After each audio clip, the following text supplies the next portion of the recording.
Hey guys, this is Chesney Hawks here. You are watching My Hammers 11 with the one and only Russ.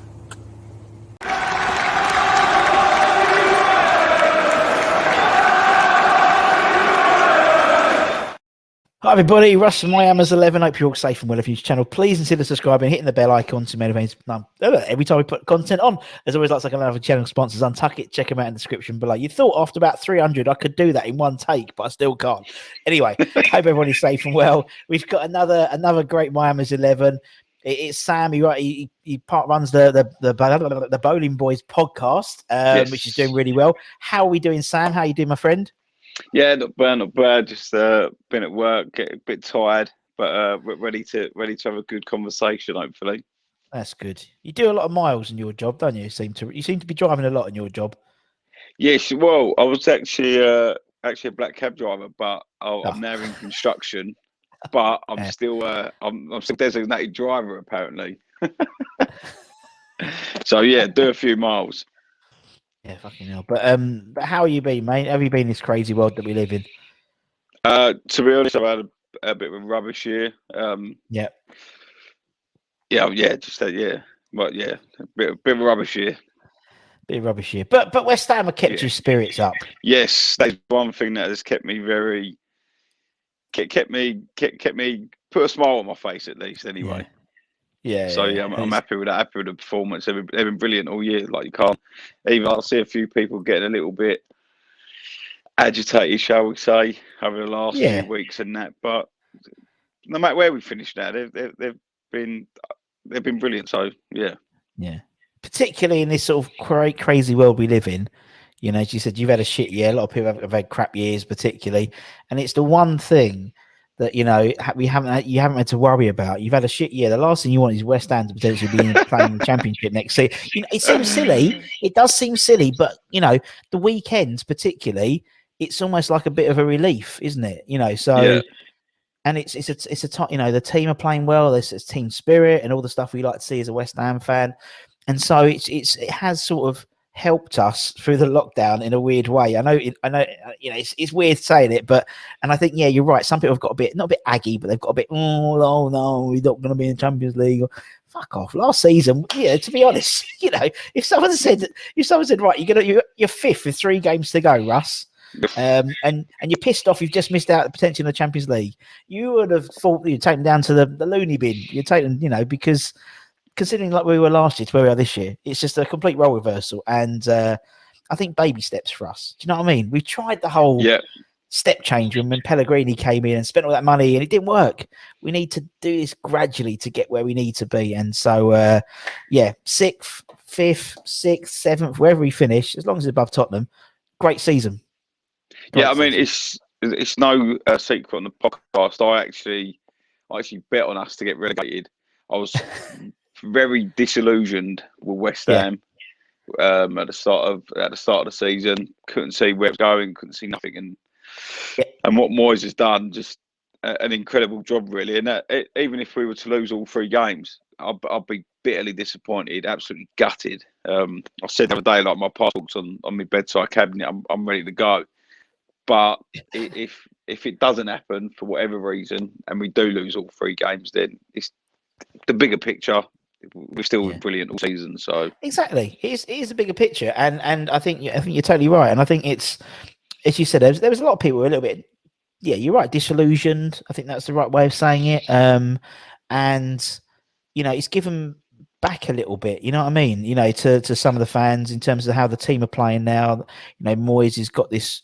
Seems to have he's got a great backroom staff now. He's got the right boys in who, you know, very rarely now you'll get a player now who you question his commitment. Do you know what I mean? It's like, it seems all the boys, they might not perform great one game, but you can't fault them for not having a go. Where previous incarnations of teams, you would say the commitment's not there. It ain't there. It's still there. So I think the one thing I looked at with Moyes, actually throughout his career, his signings, very rarely does he get them wrong. Yeah, good shout.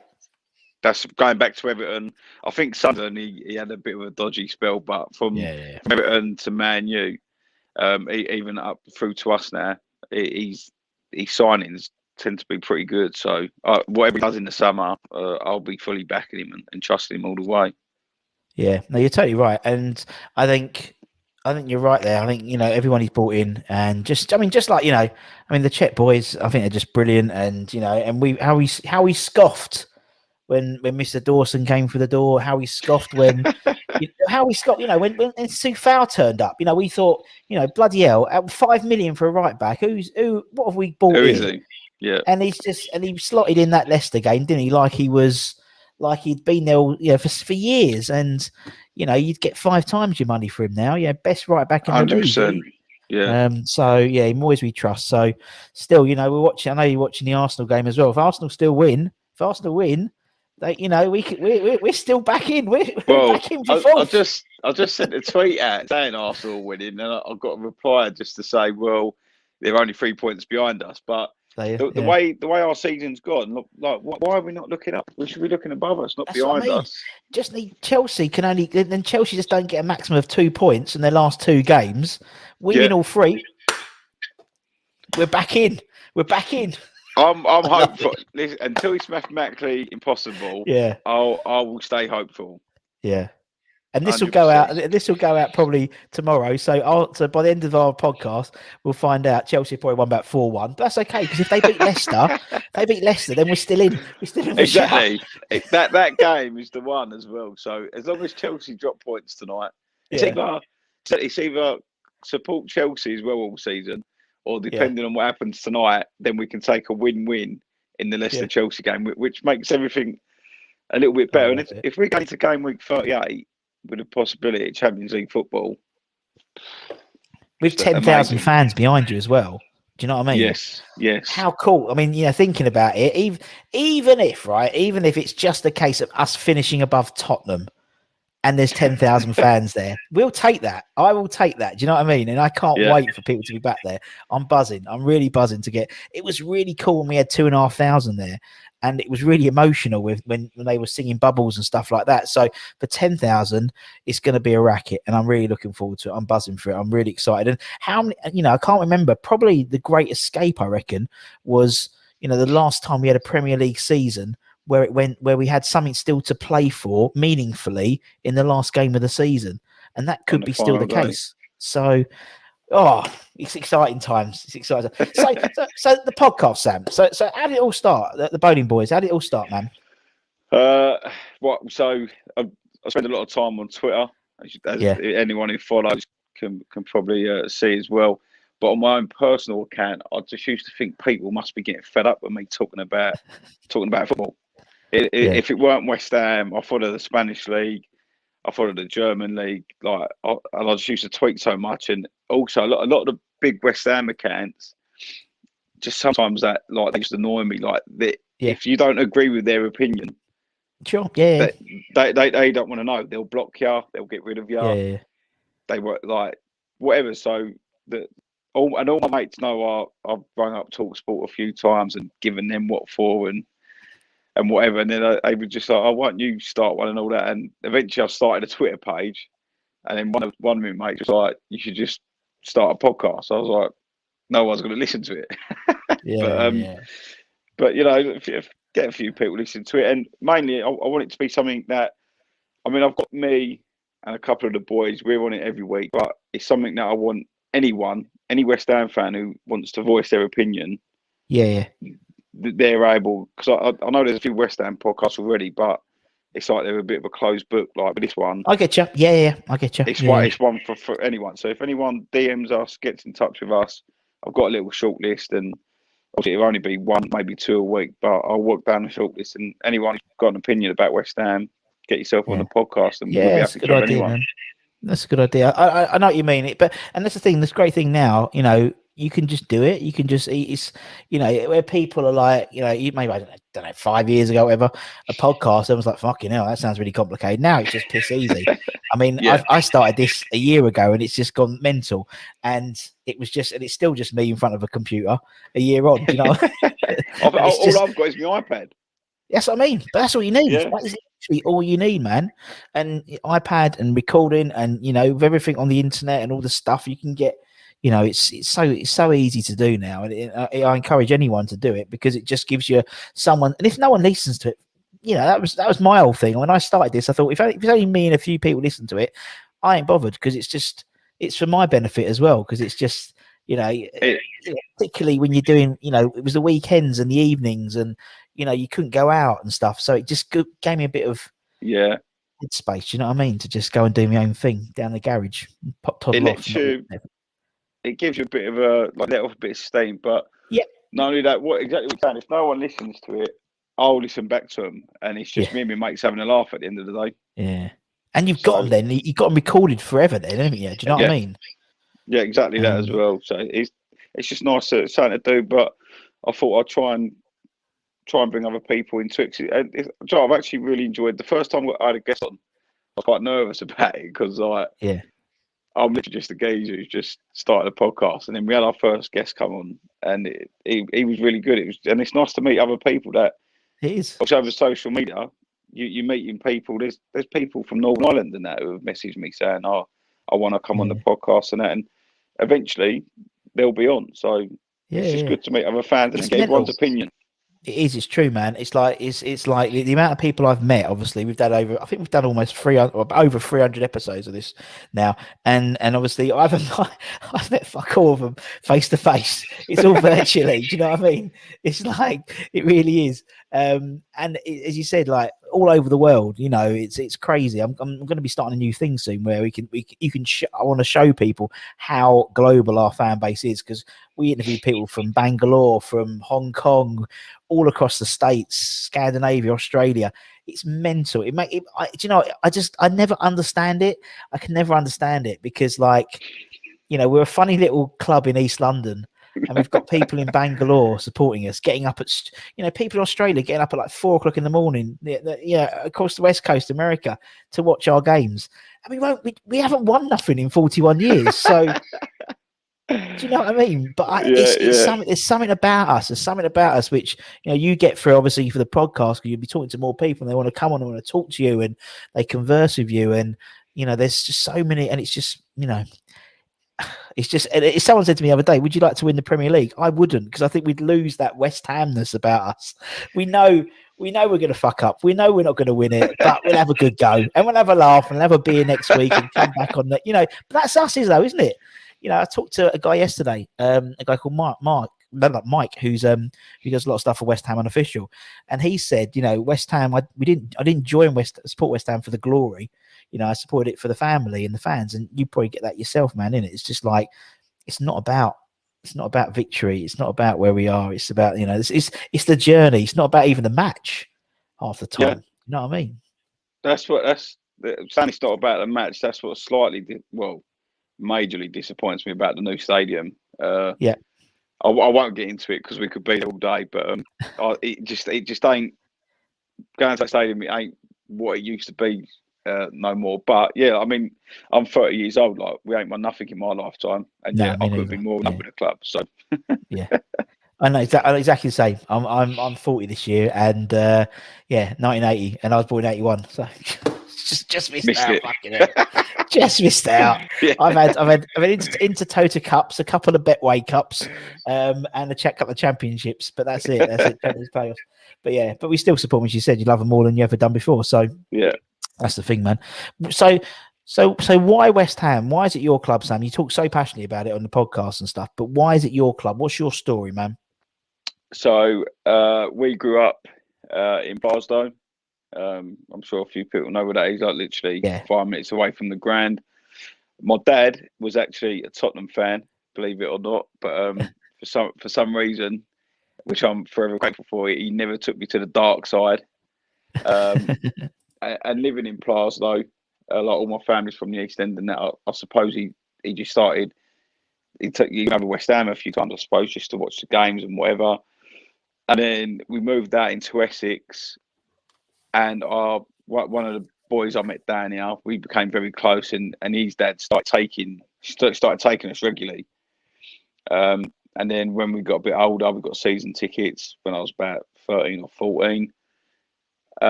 And then when I'd done the knowledge to become a cab driver, I had to get it up just because I had no money. And I got it back. I got it back. I don't know when I was 22, and since 22, home and away every week, and here I am now talking Crazy, about isn't it every week.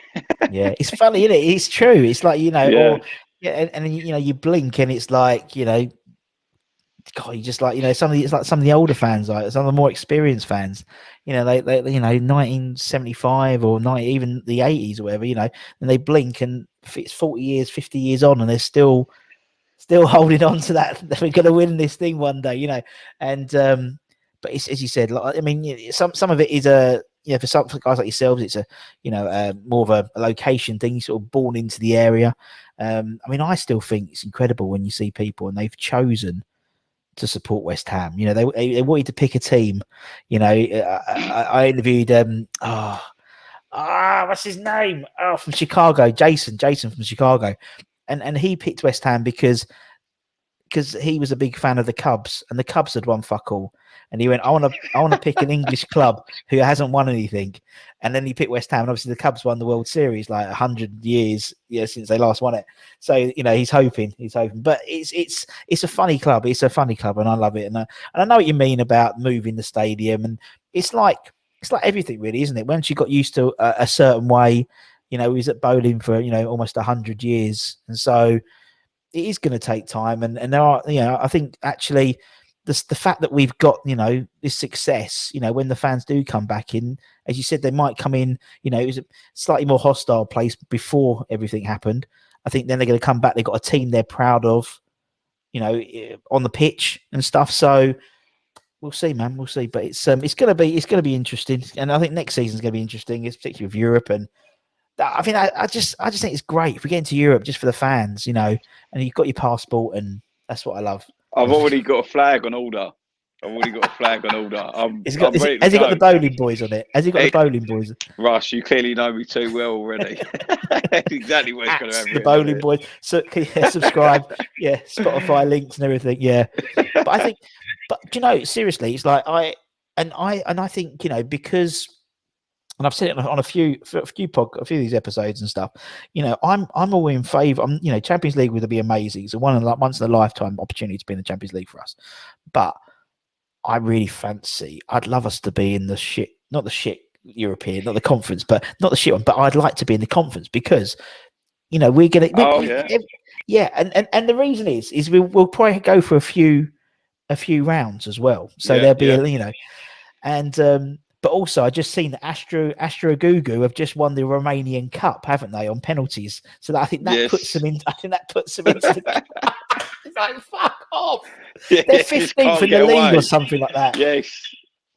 But do you know what I mean? Get away from Astro Gugu. I really want us to play like some random teams in Liechtenstein and Estonia, like farming villages where 2,000 West Ham fans will just congregate on this it's probably like one pub, one hotel, and you just take over that village for 2 days, and there'll be stories that you'll be telling your grandkids about that day, about that trip. 'Cause it's not the game, but it's the journey. And yes, 100%. I'm buzzing.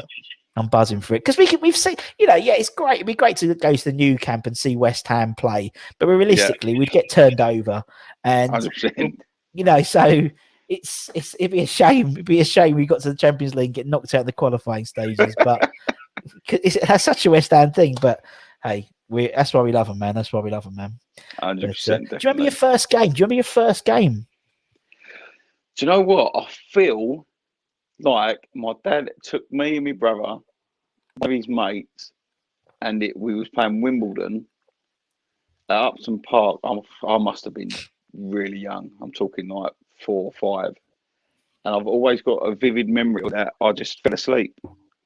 And I woke up. I just woke up, and then all like the bright lights were just still glaring down on me. I couldn't tell you what the result was in that, but yeah, I believe it was Wimbledon. I just believe it was Wimbledon. I feel like I fell asleep at the game. That could be a complete lie, but that from what memory I have, it was Wimbledon at Upton Park. Brilliant. I wonder if it's the Wimbledon game that Martin Allen talks about, where there was a 22-man pile up, and Julian got sent off for double footing double foot tackling Dennis Wise about 6 foot in the air. It might have been. It might have been. No, you're lucky. That Would have might been. Sounds like that might have been what woke me up. you're like, what's that? Oh, it's Dennis Yeah. Wise flying over me. Oh, that's it. Oh, that's right. How you doing? How you doing, Dennis? Good luck, and I'm a celebrity. But yeah, but no, it's but it doesn't matter. It's, it's not necessarily the game, as you said. It's the light. You remember, it's more about the bright lights and the crowds, and I think I forget, how. The sort of, particularly now at London Stadium, if it's 60,000 or even Upton Park when it was 36, 35, 36,000, that's a lot of people for a little kid to see. I don't remember being scared or intimidated by all these fans. It's just really bizarre, thinking about it. If I took my daughter and I threw her in a room with 30,000 people, she'd be like shitting Screaming herself. adults. Yeah, screaming like shouting at this man in a black suit and stuff. And it's really strange. It's really bizarre. But I never felt intimidated. I think my first game was right above the chicken run. I think we was in the old East Stand, and I don't know. Was it? Yeah, it was in the old East Stand, and I don't remember feeling intimidated or anything. It's really weird thinking about it from an outside perspective. But yeah, I love it, man. I love it. And then once you go, yes, you're hooked. You're hooked, aren't you? Yeah. You want to go back again. You probably fell asleep for the next game, but irrespective of that, I think that's the first one, Sam, that we've had who have said, "When's your first game?" I can't remember, but I definitely fell asleep. At least you're honest about it. You didn't say, "Oh yeah, it was a great game and we won 2-1." I just fell asleep. But you was only a young I was lad, 4 or 5, and it was under the light, so it would have been it was probably about 9:30 by the time. It was a bit late for me back then. Well past your bedtime, yeah. Exactly that, yeah. Bloody hell! I suppose you didn't have far to go back home though, did you? So it wasn't too bad. No, yeah. I think we walked there as well. So yeah, it weren't far at all. Oh bless. Who's your hammer of the year this year? Oh, do you know what? I was deciding this earlier because I see it floating about on Twitter. Yeah, and it's genuinely tough because they've all been brilliant. If you really had to push me on one, you probably are maybe looking at. I'm trying to think. I'm probably going for Kufal, really. Kufal, like for it to be his first season, the way he started, and he's given us everything that a West Ham fan wants. Yeah, I'm really trying to think about the question again. But that's the great thing, though, Sam. The great thing is and I've asked that question for a few people in the few recent episodes, and they've all come back with the same answer, which is it could be one of 4 or 5. Which is the 100%. first time I remember for a long time where that's the case. It's usually it was Payet, it was Declan Rice, it was it was Fabianski. That straight away. But we're literally it could be one of 4 or 5 this season easily. And that's a great thing. That's what you want. That's what you want. A team, a team all playing well, where they could all potentially be hammer of the year. He's my pick as well. I want to pick Soufal. I'd love it because I just think it'd be amazing. Because as you said, his first season, and obviously I'm still at the grounds and like last game. Honestly, that Everton game, God, he was the last player off the pitch by about 10 minutes. Honestly, he was sitting there, like he's just distraught on the sideline, and I'm like, poor bugger, it's just I can't wait to see, because when you're watching it on TV, you can only see. Don't get that. Yeah, you can see so much. When you're actually there, you can see what they do off the ball. Yeah, and it's little things like that behind the scenes thing West Ham do. I love watching that because you can see the bits you can't see on TV. Yeah. And is it Soufal you said? Soufal, yeah, Soufal, yeah. Soufal, yeah. So like the way he comes across, I think he done the same at City, didn't he, when we lost 2-1. Yeah. And these guys, even and Sarchek, they're used to winning things as well. So yeah, definitely they'll be fighting tooth and nail to the end of the season, 100%. Definitely, I think they'll be 1 and 2. Soufal and Souček will be 1 or 2. Either one will win. The other one will be runner up, I reckon. Just because also everyone else has got injured at some point. Bonner's got injured, Cresswell's got injured, Declan Rice has got injured. They've all got injured at some point. Those two haven't. And it'd be great. And I always think it's a struggle to go over the season, like because Declan Rice, for instance, has been injured now, a lot of people will remember now rather than the season as a whole. So, like what you're saying there about the injuries, Souček and Soufal have been there the whole time, man. That's what people will remember likely as we're going into the closing stages. It's the same as when they do the players player at the PFA Player of the Year. They vote for it in February or something like that, and like someone like Jesse Lingard. He had his January was good, but his February, March, April was amazing. He had 3 or 4 awesome months. And it's just the way it works. It's like, you could have an absolute stinker. You'd be playing really well, and then maybe you have a shitter from March onwards, and you could win the PFA award because they were voted for it in February. So, but yeah, no, I just want them to. I want the Czech boys to get it because I just want the Czech ambassador to just turn up and his head would explode. I love him. I love him. He's brilliant. He's such good value. And everyone does, isn't it? It's funny how everyone's and he's just so funny. He's just so cool, and he's such a West Ham fan. And then obviously when we played Burnley and they had Vidra, didn't they? Vidra was there as well, and he was trying to remain sort of diplomatic, but you could tell he supported West Ham. I love it.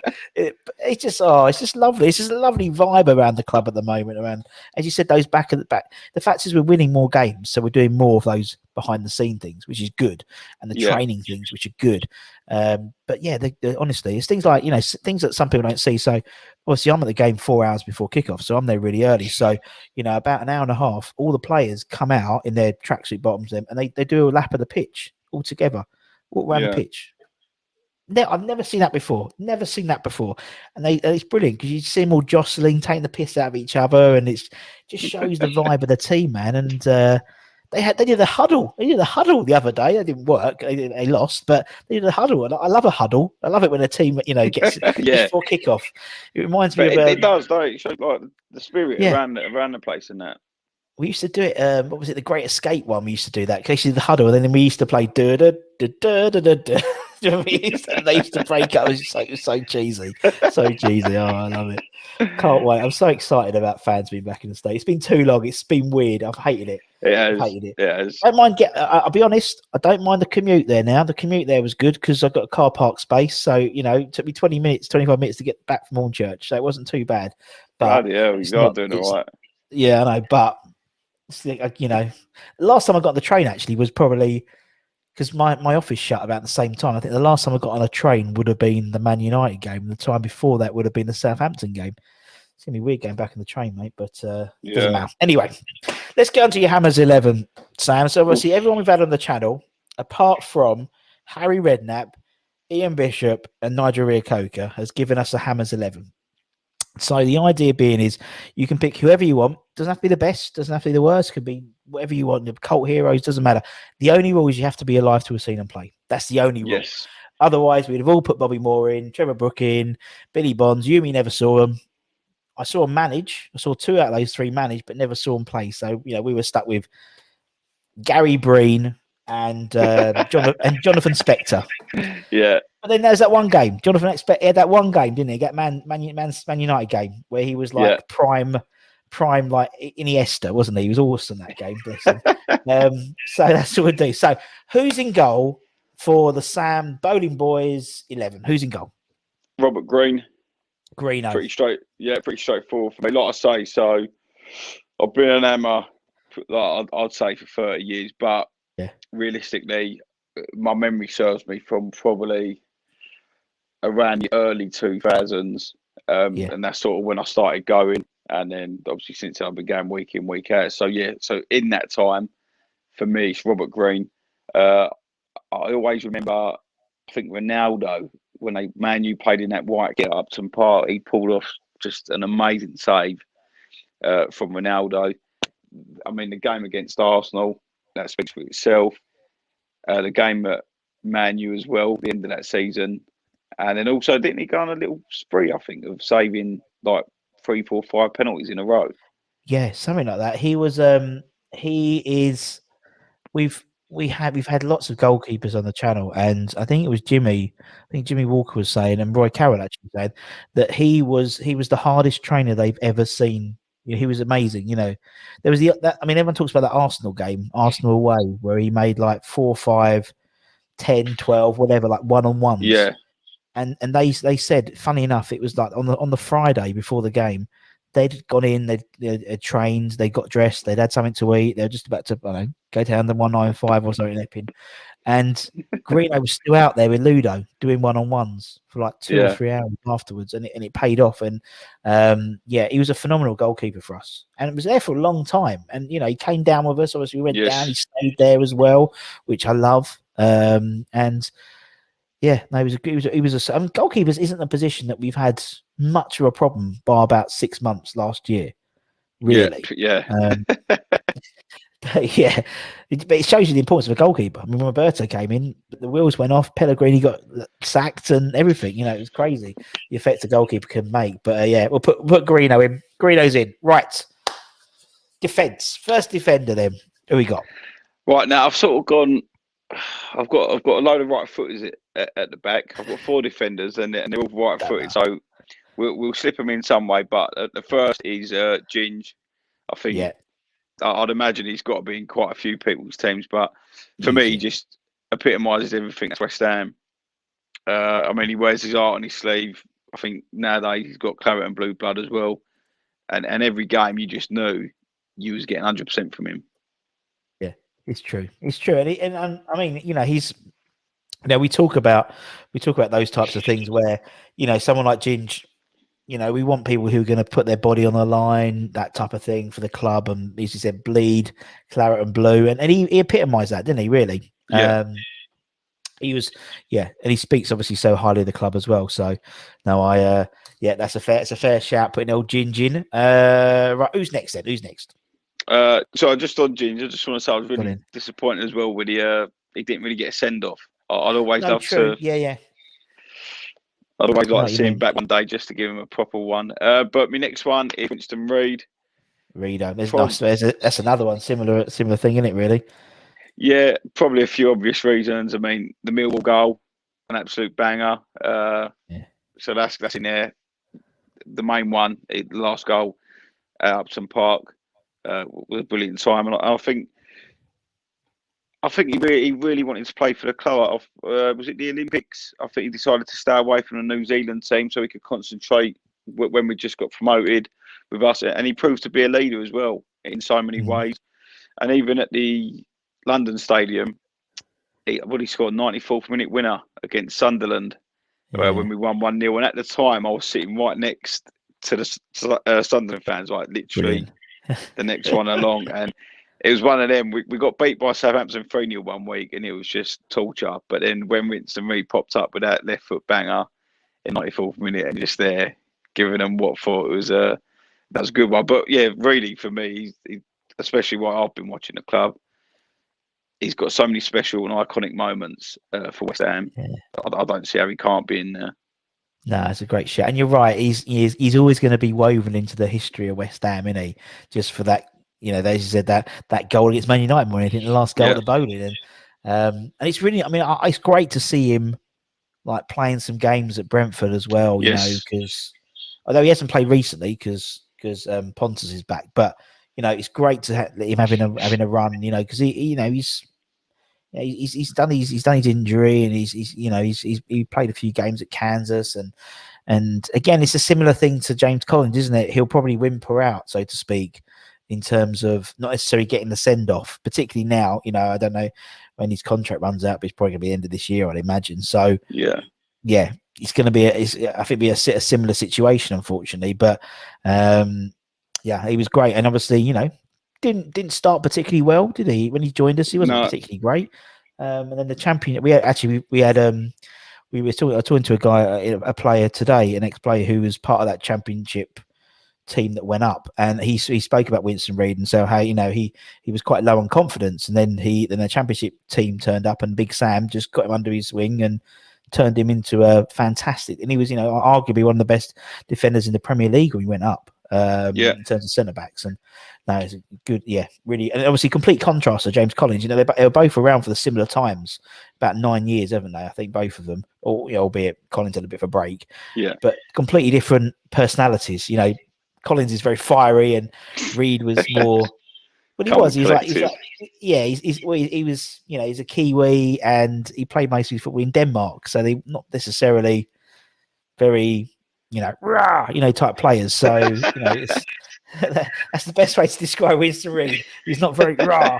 There we go. That'll be clipped. So, no, yeah, good shout. Okay, so we put Collins and we'll put Reid in. Who's next? Yes. So for me, I've gone with Anton Ferdinand. I like Anton. Yes, I mean he's an academy graduate. He's got a few standout moments as well. I mean his goal against Fulham.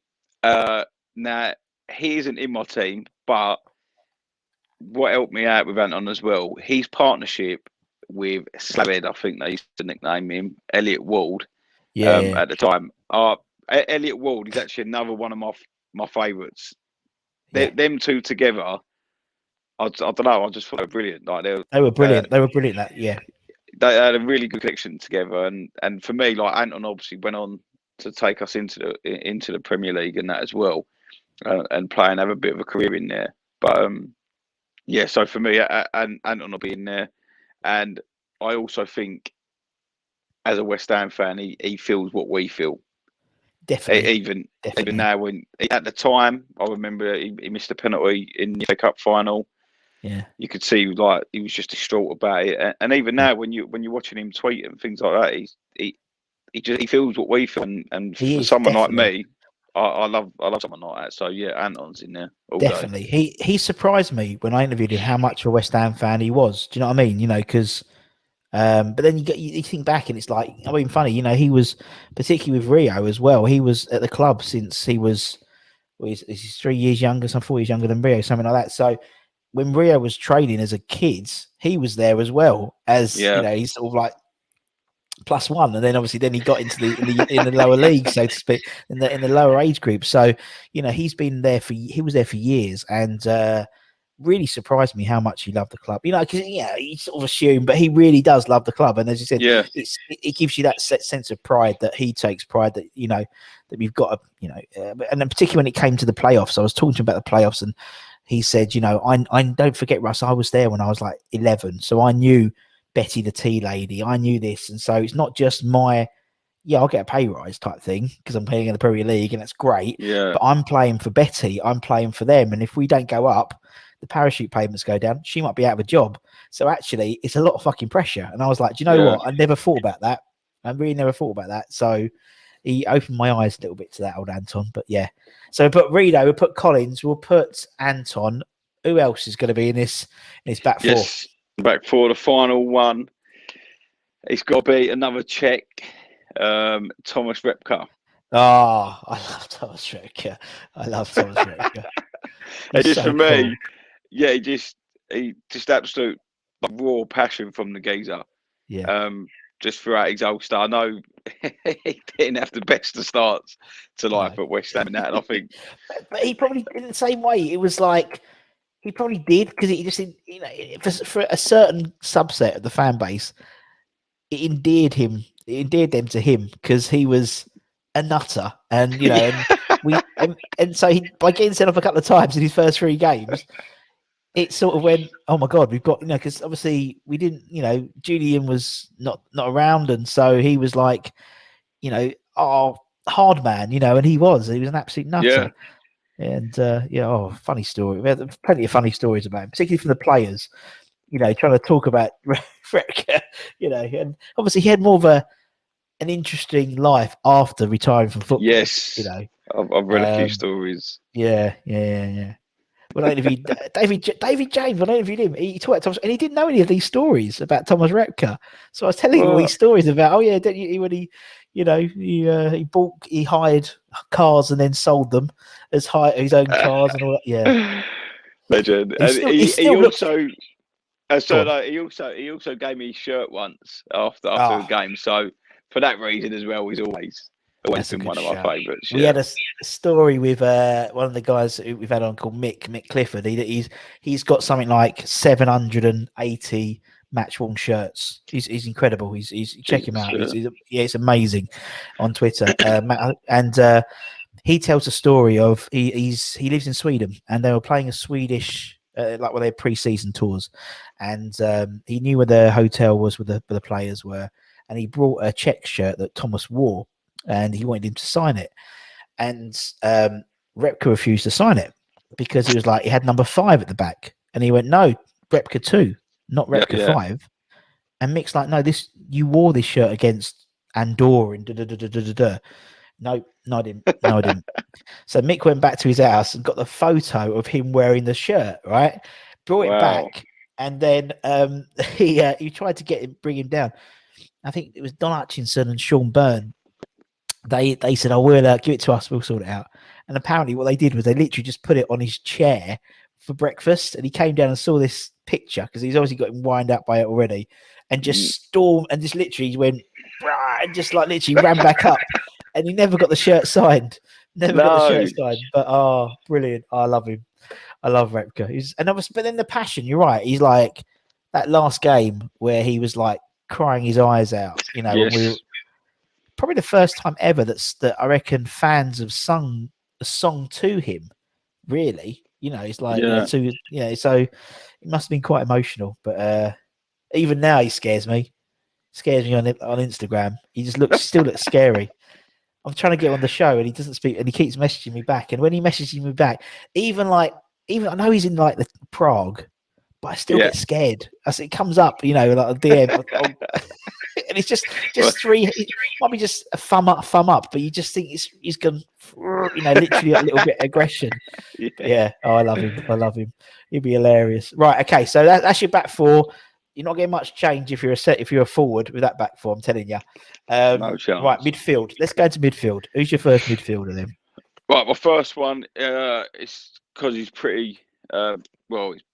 He's a nowadays player, but Declan Rice, he's got to go in there for me. Yeah. I mean, I think he's world class already. Yeah, me too. He up until recently, he hadn't missed a game since he started playing football with us. Crazy. Yeah, and for me, just everything I like about football. You've got like your Neymars, your Messis, Cristiano, and all that. They'll do the hardest part of the game, but for me, sometimes that's also doing the most basic stuff as well. And I'm like speechless talking about it because he just doesn't do anything wrong. Like you literally never see him, and if he does do something wrong, all of a sudden he's bad game. But that's because of he's not a bad game. That's being too harsh because he just never does everyone. But he sets such a nice standard. Yes, I genuinely can't think of when he's had a bad game because even like I say, if he misplaces 2 or 3 passes, that's when you've gone, oh, Declan wasn't that good today. But really, all he's done is misplaced 2. He's honestly for me just he's set such a high standard. I personally have never seen someone like that at West Ham.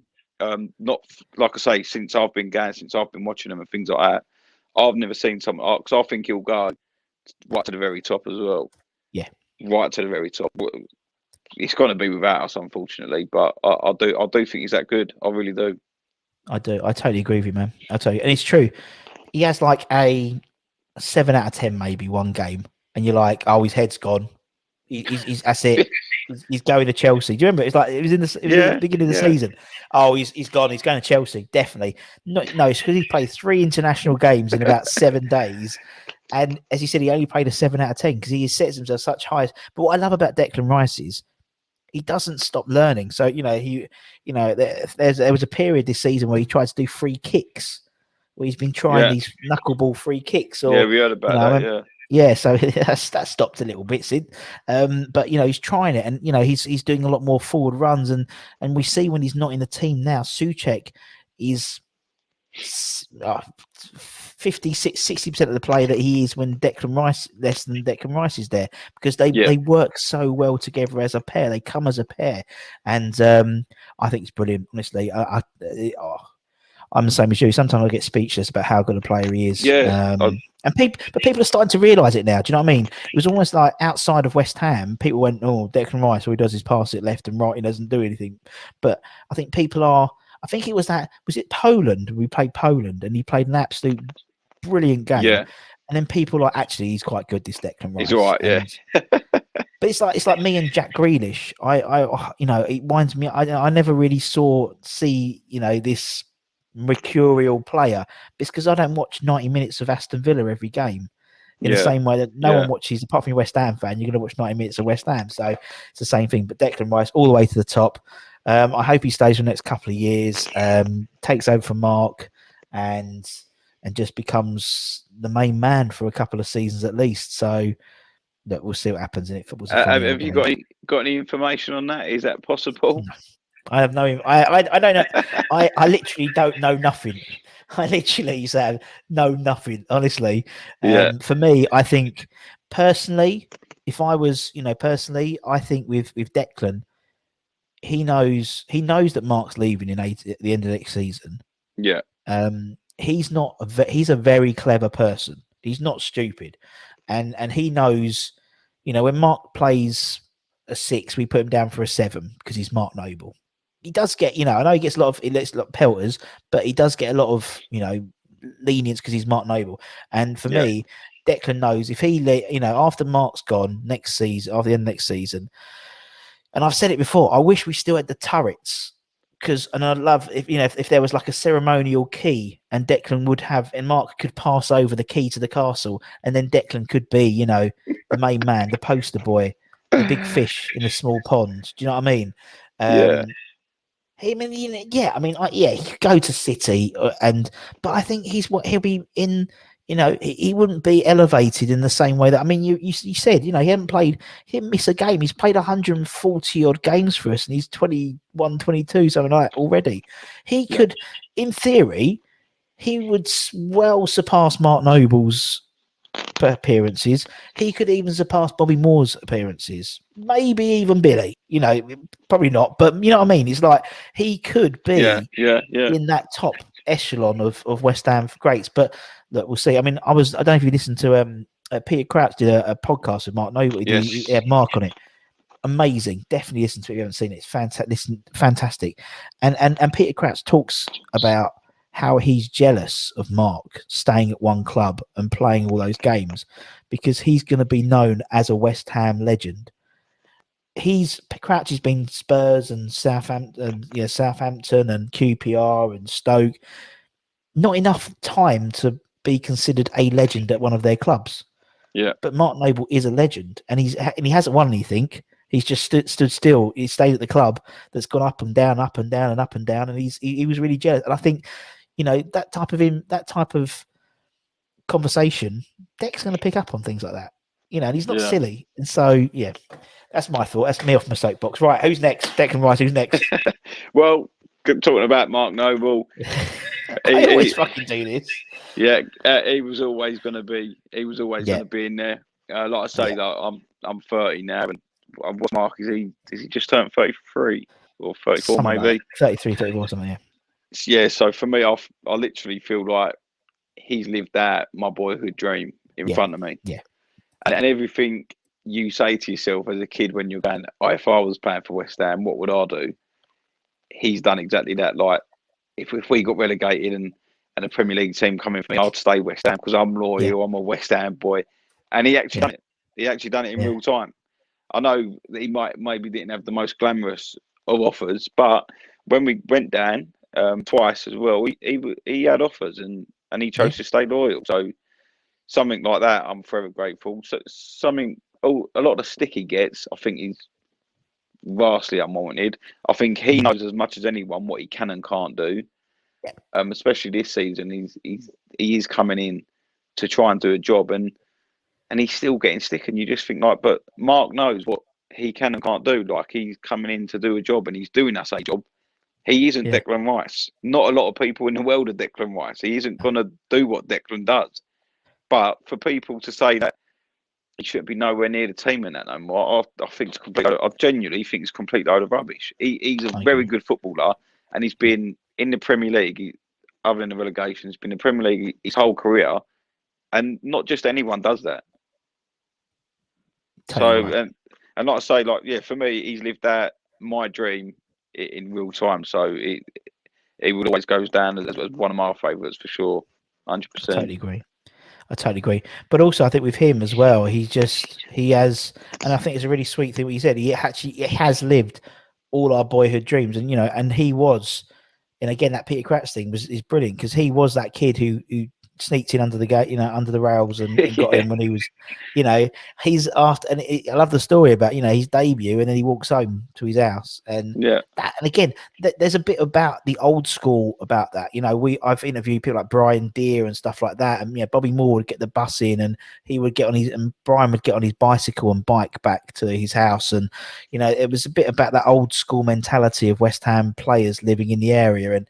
And I mean, one thing I always talk about, Mark, is last season when we played Chelsea, he wasn't starting. And it really, it's one of my massive bugbears. I didn't record it because, when you say, we know he's a West Ham fan, we know that, but, I actually saw him watching a game. He was literally sitting down in front of me in the disabled area. And I was watching the game. I was watching the game as well, but, and he was watching like you and me would watch it.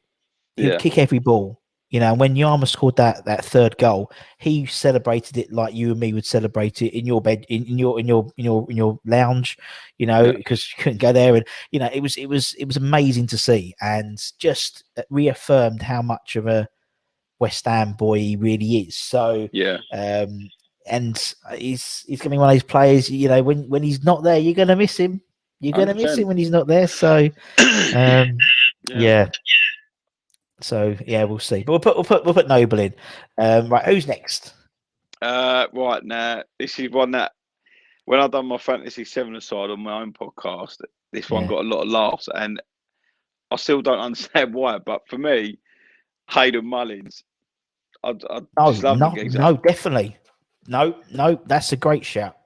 And what I've noticed as well, putting these in, is I don't know if it's because I sort of played that position as a kid, but they're all kind of like defensive midfielders. Yeah.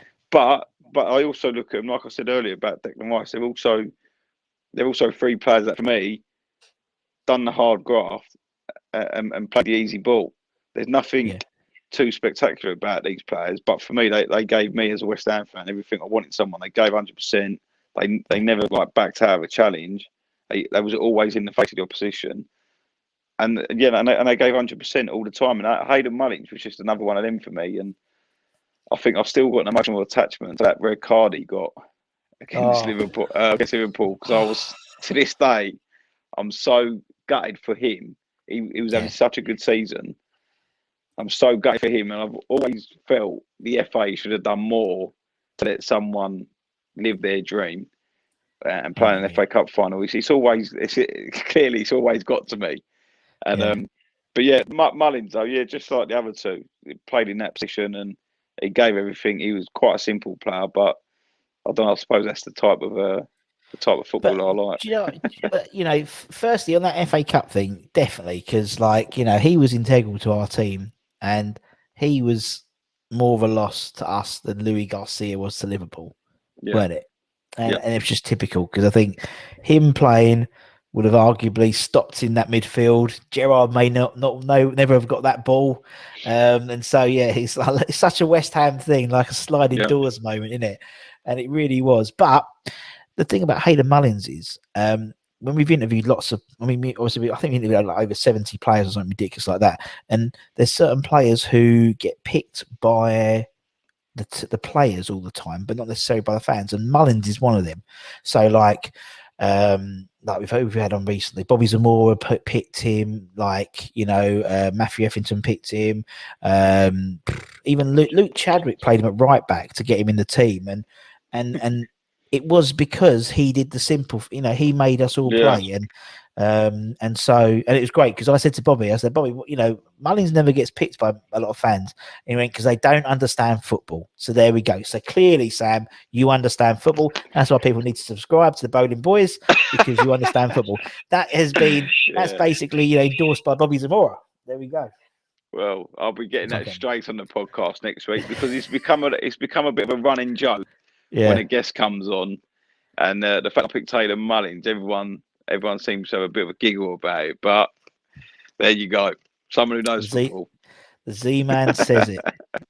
You can clip it. You can go into the YouTube, find it, clip it. He does say, because they don't understand football, Russ. That's why they don't pick Hayden Mullins. But I know what you mean. They just, you need those players. When it's like, I always see, like a player like Mullins, or even before that, like Pete Butler in the early 90s, Jeff Pike in the 80s. It's these sort of players who do the hard yards, and a bit like Declan Rice, really. I don't think, we realised, we knew he was going to miss him, but I don't think we realised how much we were going to miss him till he wasn't there. It's almost like a puzzle, and you got that, they're like the last piece, and it's not until you put the whole puzzle together that you realise you really need that last piece to complete it. And that's what he was, and that's what Hayden Mullins was, for sure. Absolutely sure. Great shout. Right, okay, we got Noble, we got Rice, we got Mullins. Who's next? Right, again. So in my own 7-a-side team, I actually put Onatovic in, but I've taken him out because after a few more and a few other people putting him in, I actually had to rethink, and he's definitely right. But Dean Ashley's got to go in there. You put Dino in. For me, Dean Ashley's in now. The FA Cup final, the FA Cup run, the facts. He got an England call up with us. I know that didn't quite go according to plan. But I think he probably the only, so since I've been watching the boys and that, probably the only striker who we've ever really had, in my eyes. Yeah, proper striker. Yeah. Proper number 9 who we've had, and I'm so gutted we didn't get to see more of him. And I listened to him. I think he'd done something on Sky Sports, just talking about like his career and that. And it's actually it's so sad the way it ended, and what he went through to overcome, not the injury, but to overcome the mental battle of actually not being able to play football again. Yeah. And for someone who was that talented, for that to happen to, I'm really gutted for him, and I wish God knows what we could have done and gone on to if he had stayed fit, because he was looking back at it, he was brilliant. Yeah, he was, man. He was. He's the player that Harry Kane wishes he was. I say it all the time because Harry Kane's a good player. He's a good player. He's a great forward, but he ain't gonna do no bicycle kicks against Man United, is he? Or the testimonial when he's got one leg. You know what I mean? Yeah. When you honestly look, well, when I look back at him, when someone said that to me, I thought, how on earth have I left him out? Because then when I looked back at him, I just thought, like, he actually did. He left foot, right foot, header. Yeah. A bit of pace to get past. He was brilliant. And it's probably because of his injury, I've kind of overlooked him. Yeah. At the time. But when you really think about it and take your time, like I've had to on here, he was one of the best striker I've probably seen at the club. Yeah. Since I've been following them. For sure, most complete striker. He was in my team for that exact reason. I just think he had everything, and may not have been at West Ham for too long. Fair enough. He may well be at Man United, partnering Rooney. I mean, but for England particularly, they were crying out for a partner for Rooney. He would have been that man for many years. Just as you said, and it's one of those things like nowadays. I think that's why I have such a not hatred of England, like international matches, but like I don't necessarily watch the England games. I'll be a total turncoat come Euros. I'll be like, face painting everything, be down Emery's, face painting it. But the international breaks and stuff like that, I hate, because I just want Declan Rice to come back not injured. And Dean Ashton has caused that for me. So literally, I won't actually watch the match. I'll just look at the BBC and just go, "Oh, Declan's been subbed off," and I'll just make sure that it wasn't for an injury, and I'm happy, But it's a shame because you do want your players to be playing in the cup because it looks good on you as a club. Yeah, it is the pinnacle for them, and someone like Mark Noble never got that chance, and a travesty. Right, okay, Dino's in. We've got 2 more spots. Who's next? Great escape, Carlos Tevez. Carlitos. I remember it so well. I think on the last game that season as well at home, was it Bolton? I stood outside and he come out and he shook my hand, and I've never washed it. Never washed it since. But honestly no. But he was just you put him up there with Declan Rice, didn't you? Like that elite level type player. And although he didn't come good until maybe the second half of the season or whatever, for those games that he was good, he was just superb. And every time he got, I just remember that we played Chelsea at home. I think we actually lost the game. But he scored from outside the box, and just every time he picked up the ball that night, Carlos can do something. If Carlos, if someone's going to beat Chelsea, Carlos is going to be the one to do it. And it became like that every game, and he scored so many important goals towards the end of that season. He made a great partnership with Bobby Zamora. Bobby Zamora should well be in this 11-a-side team, but he isn't. But he was another great player. But Carlos, he was just, for someone like me to be able to watch someone like that for a season, you don't forget a player that easy. Do you know what I mean? And that passion he showed when he scored that Tottenham goal. Do you know what I mean? He's running into the crowd and all that. It's things like that as a West Ham fan. You absolutely love it. You love and adore it. You love and adore that. You do, and again, it's like it's an iconic moment, isn't it? Again, something which is written in our, we haven't got any, particularly in our sort of era, we haven't had much success. So things like that, will stay. The fact that he celebrated a goal, it seems a bit silly, but it's, as you said, it's sort of, and it's. I think when we interviewed Anton, he spoke about that goal, saying that's when Carlos Tevez knew what it was like to be a West Ham fan, because he didn't necessarily understand the whole rivalry with Tottenham, and he saw that and understood and was like asking questions and then he sort of got it. And he was, again, you're right, he didn't necessarily stay, he wasn't lost for long at all, barely turned up until the last half dozen games, but he was again part of that history, part of our history, man. But we'll put Carlitos in. So there's one more spot. We've got one more spot. Yes, one more spot, and he left under not the best of circumstances, but again, just for how good he was and for what he'd done for us and the crowd, and to be able to watch him for that season he had. But Dimitri Payet has just got going there. It's just you become speechless again talking about that whole season, what it was, everything going on, and just how good he was. Incredible. That I went up to Blackburn in the FA Cup. Oh, cool. Yeah. I know there was a championship side and all that, but just the way he played the game, the free kick, the goal he scored, the open play goal he scored, the free kick against Palace, even the goals in that against Newcastle when he's taking them first. He was just honestly sensational that season.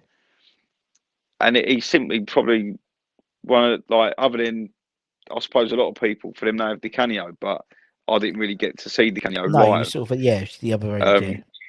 So for me, Payet is someone I got to watch like that, and he was just brilliant. And even the goal in the London Stadium against Middlesbrough, how many people can do that? And have I got to watch do that? And there ain't many. And I don't know really what else to say, but because he was just he was a special player, brilliant. It's exactly what he said. It's like there's not going to be many opportunities in our lifetime that we'll watch a player who's basically plays so well that he's played himself into the Ballon d'Or nominations while he's playing for West Ham. Not saying it's not like us getting Messi when he's 50, and he actually was that good. He was the 13th best player in the world or something ridiculous like that season, or something ridiculous.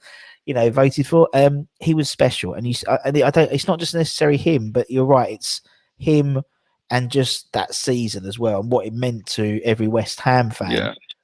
Those things intertwined, and the right manager, and and he is that. We all love that maverick player. We love him, or Di Canio, or Joe Cole, or Alan Devonshire, and these sort of incredibly skillful players. And he was one of them. And he was just a pleasure to watch. And as you said, there wasn't many situations before or after you get a free kick and you're thinking this is like Mark Noble taking a penalty. Really, realistically, he was going to hit the target. He's going to do something. And and again, quite similar to sort of this season now, when he got injured in the same way. I think our season sort of not derailed, but we lost a few games when Declan got injured. When he got injured in that season, we were riding high in the Champions League spots, really, and he got injured and came back a bit, and we was like, we struggled to get. Yeah, it's the West Ham way, isn't it? It's the West Ham way. It's the West Ham way. I think Arsenal beating Chelsea, so that's good. I think happy days. I think they come into just with Payet as well. Even when he eventually got called up to the French squad in the Euros, it was Yeah. like there was a sense of pride of that. Like the French squad have taken this player from West Ham, Definitely. Yeah. and he carried that form into well, it was the Euros, wasn't it? 2016. Yeah. I think Yeah. he carried that form in there, and I remember he nearly scored that volley. Yeah. They would, and he smashed the bar, and just even that, to have someone from West Ham at the top of their game taking Yes. France to the final of the Euros. Again, it was just another bit of, like you sit at home, as soon as England got knocked out to Iceland and whatnot, you then You're sitting French, there, yeah, because you had Payet and yeah. and he So was true. just honestly, for me, I didn't get to watch the Canio like that. Like I say, No. I didn't really go then, but with Payet, I got to watch him week in, week out, and I've never seen that at West Ham. No. And I think, it doesn't happen very often that we get a player who plays for us in their prime. I call it sometimes like a bookend club. We get players when they start their career, or players when they're, we'll get Glenn Johnson and then he'll bugger off and go to Chelsea, or we'll get Teddy Sheringham. So they're almost at the bookends of their career. We don't tend to get, until recently, arguably now with Souček and Soufal, they're in their prime, and Payet was that player in his prime, and it was a privilege to watch him play. I can see how other players, when people saw, obviously we never saw people like Trevor Brooking play, or Alan Devonshire, or Martin Peters, and it's the same effects. Not comparing the legends, because they played for many more years than Payet, but in terms of our sort of reference point, he was just like, he was a joy to watch. And he fucked off and didn't, but he was French, and he's just like, it's like Arnie. He's like those type of players, isn't it? They just throw their toys out. And I mean, Marseille didn't give a shit. He left in the same way that he left us, but they welcomed him back with open arms. Because they got we doubled our money on him as well, so it didn't need too bad. But yeah. Right, there we show. So that's I've put it into a 4-3-3, so it looks all right. But yeah, so there we go. There's the team, man. That you ain't gonna, you can. I mean, particularly that back seven, you're not going to criticize. You're not going to criticize their commitment, are you? Listen, it's quite defensive, but like I say, they're the type of players that I enjoy to watch. Yeah, exactly. And if you're not conceding, that's half the battle. And then I've got Tevez, Ashton, and Payet to nick you a goal every chance. Exactly. Oh, could you imagine? Dean Ashley's pomp and Payet would be incredible. It'd be amazing. It'd be like one of those computer games you want to bring back. But Sam, man, it's been great, man. An hour has flown by. By without even blinking, man. But I really appreciate your time. And obviously, everyone, go and check out the Boleyn Boys podcast, and on Twitter as well. It's good stuff. It's fans talking about West Ham, and you have the opportunity to come on and chat to them as well. So double win there, mate. So Bobby Zamora anyway. said, "I know." Bobby Zamora said, "I know." Clearly, I know what I'm talking about. So clearly, Sam knows what he's talking about. He picked Hayden Mullins. The man knows football. Russ, thank you for having me on.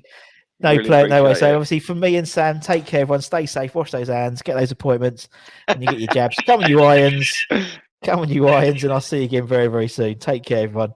Much love. Bye bye.